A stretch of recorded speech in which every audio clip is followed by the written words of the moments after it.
لہٰذا یہ اس کو بہت سے لوگ اس کو فیصلہ کہہ رہے ہیں، تو میں یہ چاہ رہا ہوں کہ آئین کے میں فیصلہ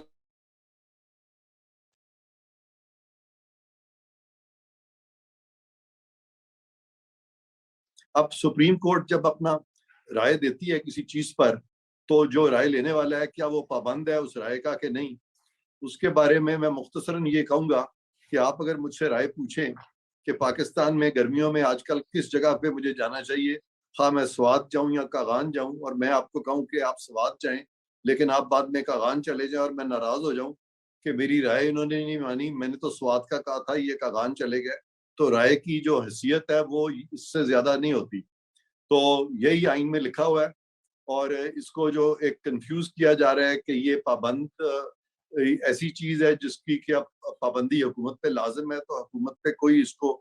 اس کی پابندی حکومت پہ بالکل ہرگز لازم نہیں ہے۔ اب دیکھنا یہ ہے کہ انہوں نے جو رائے دی ہے آیا وہ آئین سے مطابقت رکھتی ہے کہ نہیں رکھتی۔ تو میرے نزدیک انہوں نے جو رائے دی ہے، بلکہ آئین کو اگر آپ سامنے رکھ لیں تو آئین میں کہیں نہیں لکھا ہوا کہ جو منحرف اراکین ہیں ان کا جو ووٹ ہے وہ کاؤنٹ نہیں ہوگا، یہ آئین میں ہرگز نہیں لکھا ہوا۔ تو ان کا یہ کہہ دینا کہ منحرف اراکین کا ووٹ کاؤنٹ نہیں ہوگا، انہوں نے ایک ایڈوائزری جورسڈکشن میں آئین میں ترمیم کر دی ہے۔ سپریم کورٹ کو ایڈوائزری جورسڈکشن میں تو کیا، اپنی جو نارمل جو اوریجنل جورسڈکشن ہے، جو بائنڈنگ جورسڈکشن جس کو کہتے ہیں، وہاں پہ بھی سپریم کورٹ آئین میں ترمیم نہیں کر سکتی، چاہے جائے کہ وہ ایڈوائزری جورسڈکشن میں آئین میں ترمیم کر دے، آئین کو چینج کر دے یا آئین کو ری رائٹ کر دے، اس طرح کا کوئی اختیار سپریم کورٹ کو نہیں ہے۔ تو اس لیے اس کا کس قدر امپیکٹ ہوگا پنجاب گورنمنٹ پہ، جہاں پر کہ منحرف اراکین کے بارے میں کہا گیا ہے کہ انہوں نے ووٹ کاسٹ کیے ہیں، تو ہرگز اس کا کوئی اس طرح کا امپیکٹ نہیں ہوگا۔ خاص طور پہ یہ جو صدر پاکستان نے جب یہ سپریم کورٹ کو ریفرنس بھیجا تھا تو اس وقت حکومت کی کوشش یہ تھی کہ نو کانفیڈنس پہ ووٹنگ کو روک دیا جائے، اس کا سہارا لے کے اس آرٹیکل کا، اور ان کی یہ استدعا تھی سپریم کورٹ سے جو کہ غلط تھی کہ اس ساری چیز کو روک دیں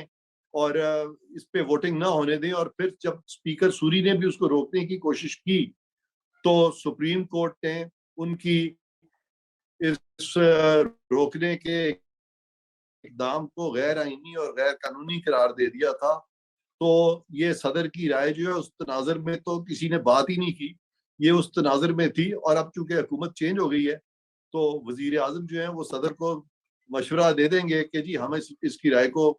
آپ نے نہیں ماننا یا ہم بھی نہیں مان رہے، تو وہ معاملہ وہیں پہ وہ ختم ہو جائے گا۔ اس میں اس کے کوئی قانونی امپیکٹ اس کا بالکل نہیں ہوگا کہ کانسٹیٹیوشن میں کوئی چینج آ جائے گا اس سے، یا آن دا گراؤنڈ کوئی چینج آ جائے گا، یا پنجاب حکومت جو ہے وہ ختم ہو جائے گی یا کمزور ہو جائے گی، تو ہرگز نہیں، کیونکہ منحرف اراکین جو ہے ان کے جو پروسیڈنگز ہیں وہ الیکشن کمیشن کے سامنے ہیں، حتمی فیصلہ انہوں نے کرنا ہے، اور پھر اپیل میں معاملہ پھر سپریم کورٹ میں جانا ہے۔ تو آن دا گراؤنڈ کوئی لیگلی فرق نہیں پڑے گا۔ پی ٹی آئی بہت خوشی منا رہی ہے سیاسی افق پہ کہ وہ سمجھ رہے ہیں کہ بہت بڑی ان کی وکٹری ہو گئی ہے، تو وہ سیاسی مائلیج ان کو ملا ہے، لیکن اس میں اگر آپ فیصلہ پڑھیں 3 ججز کا اور 2 فیصلہ، سوری میں نے غلط کہا، رائے اگر آپ دیکھیں 2 ججز کی اور 3 ججز کی، تو 2 ججز نے بالکل کلیئر کٹ رائے دی ہے۔ انہوں نے کہا کہ آئین میں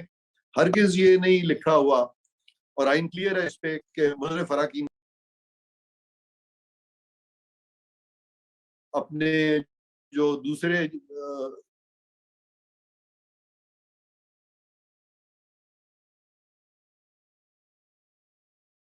جو ججز ہیں، بردر ججز، ان سے اتفاق نہیں کرتے، اور بالکل ہی کلیئر کٹ رہا ہے۔ جی سولگی صاحب آپ کچھ کہنا چاہ رہے ہیں؟ جی عرفان قادر صاحب، اب یہ جو ایڈوائزری جورسڈکشن میں ایک اوپینین آ گیا ہے سپریم کورٹ کا، جس کو پی ٹی آئی فیصلہ سمجھ رہی ہے، اور کچھ قانونی ماہرین بھی اس کو کچھ فیصلہ ہی قرار دے رہے ہیں۔ تو اب کیا ہوگا؟ کیا اگر پی ٹی آئی اس پر عمل درآمد نہیں ہوتا اور پنجاب پہ خاص طور پر اس کا کوئی اگر اثر نہیں ہوتا، تو پی ٹی آئی اگر سپریم کورٹ میں جائے کہ جی یہ توہین عدالت ہو رہی ہے، یا جو حکومت ہے اس وقت वफाकी वो जा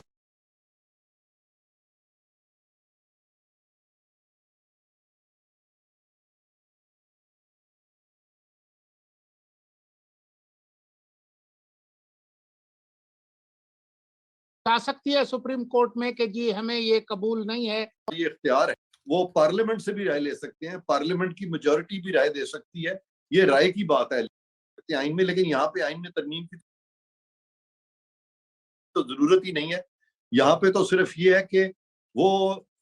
काबीना के सामने ये मामला रख सकते हैं कि सुप्रीम कोर्ट ने राय दी है, आप क्या कहते हैं, तो काबीना की राय हतमी होगी, सुप्रीम कोर्ट की राय हरगिज़ उन पे बाइंडिंग नहीं होगी, और वो पाबंद भी नहीं है काबीना और वजीर आजम के वो उनकी सुप्रीम कोर्ट की एडवाइजरी ज्यूरिसडिक्शन की एडवाइस जो है उसके अपने आप को उसके पाबंद बना ले, वो बिल्कुल पाबंद नहीं। जी इरफान साहब, आपकी मौजूदगी का फायदा उठाते हुए जी अंबर में आप ही की तरफ आ रहा था कि आप प्लीज सवाल पूछें इरफान साहब से, आज सारा जो ज्ञान हासिल करें कानूनी। बिल्कुल बिल्कुल, मेरे ख्याल में जैसे आपने शुरू में बहुत खूबसूरती से कह दिया था रजा कि इसमें इबहम ज्यादा पैदा हुआ है, सवालात ज्यादा पैदा हुए, वजाहत कोई नहीं आई। इरफान साहब, अगर आप बता सकते हैं कि अभी कल इलेक्शन कमीशन ऑफ पाकिस्तान का भी फैसला आना है, जो पंजाब के में जो डिसिडेंट लॉ मेकर्स थे, जो एमपीएस थे, उनके हवाले से क्या ये फैसला असरअंदाज हो सकता है? क्या पाकिस्तान तहरीके इंसाफ इसको लेकर चैलेंज कर सकती है हमजा शहबाज की जो इलेक्शन थी? देखो, जिन लोगों की हुकूमत जा चुकी है, जिनके खिलाफ नो कॉन्फिडेंस हो चुका है, वो इलेक्शन कमीशन के सामने एक फरीक है, और उन्होंने ये राय मांगी थी सुप्रीम कोर्ट से। हतमी फैसला उनका अपना होना था, अगर वो हुकूमत में भी होते तो हतमी फैसला उन्होंने करना था, लेकिन वो फैसला भी इलेक्शन कमीशन जो है वो उस पर असरअंदाज नहीं हो सकता था, क्योंकि वो फिर भी फरीक से ज्यादा उनकी कोई हैसियत नहीं है। तो इलेक्शन कमीशन चूंकि एक आईनी इदारा है और कॉन्स्टिट्यूशन के नीचे फंक्शन करता है, वो इंडिपेंडेंटली कॉन्स्टिट्यूशन के प्रोविजंस को सामने रख सकते हैं। खास तौर पे वो जो 2 जज साहिबान हैं जिन्होंने अपनी राय जो है आइन के मुताबिक दी है, वो उसको भी सामने रख सकते हैं, और वो कह सकते हैं कि आइन को और उन 2 जजेस की राय को, खास तौर पे जबकि सुप्रीम कोर्ट की राय में भी इख्तलाफ है, तो हम 3 जजेस की राय को नहीं मानते। वो बिल्कुल इससे उन पे कोई कानून में कदगन नहीं है कि वो जरूर इसको एक ऐसी राय को मानेंगे जो कि आइन के भी खिलाफ है, वो नहीं मानेंगे।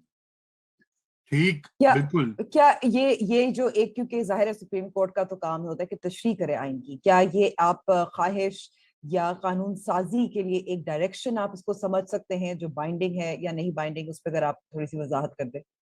सबसे पहली बात तो ये है कि ये राय जो बहुत बारहा दी जाती है कि सुप्रीम कोर्ट के ये जरूरी है कि वो तशरीह करे, सुप्रीम कोर्ट का सारे आइन में कहीं नहीं लिखा हुआ है कि तशरीह करे, बल्कि उनके ओथ में तो लिखा हुआ है कि वो आइन की पासदारी करेंगे, फॉलो करेंगे। तशरीह का तो कहीं लिखा ही नहीं हुआ। तशरीह का सिर्फ जो कवानीन है वो लॉ मिनिस्ट्री के जुमरे के बारे में लिखा हुआ है, और वो लिखा हुआ है रूल्स ऑफ बिजनेस में, और फिर रूल्स ऑफ बिजनेस में लिखा हुआ है कि अगर लॉ मिनिस्ट्री की राय से अगर वजीर आजम साहब जो है वो मुत्तफिक नहीं है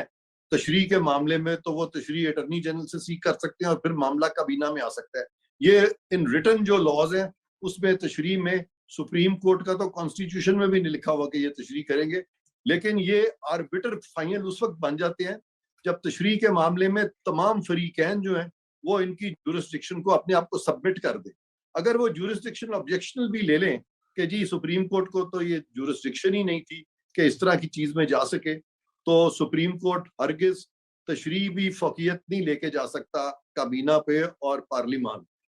तो ये जो एक ख्याल है कि ये बाइंडिंग चीज है, तो ये मैं फिर आपके सवाल का जवाब देते हुए मैं यही कहूंगा, बल्कि रिटरेट करूंगा कि ये हरगिज बाइंडिंग नहीं है। ना ही सुप्रीम कोर्ट कंटेम्प्ट के जरिए इस चीज को इन्फोर्स कर सकता है, ना ही इसमें कोई कंटेम्प्ट अगर कोई इन्वोक भी करेगा तो वो बिल्कुल इसका कंटेम्प्ट से दूर दूर का ताल्लुक नहीं है, क्योंकि कंटेम्प्ट होता है जहां पे कि सुप्रीम कोर्ट के ऑर्डर्स को आप फॉलो ना करें। ये ऑर्डर नहीं है सुप्रीम कोर्ट का, ये तो सुप्रीम कोर्ट और सरकार के दरमियान एक मामला है, जो कि उन्होंने सरकार को राय दिया कि हमारे नजदीक ये कानून होना चाहिए, और अगर सुप्रीम कोर्ट चाहती है कि इस चीज को वाकई जुडिशियल साइट पे देखा जाए, तो फिर कोई पिटीशन अगर आए और 184(3) में वो ट्रीट करें, तो फिर फुल कोर्ट बिठा के देख लें, उसमें पता चल जाएगा।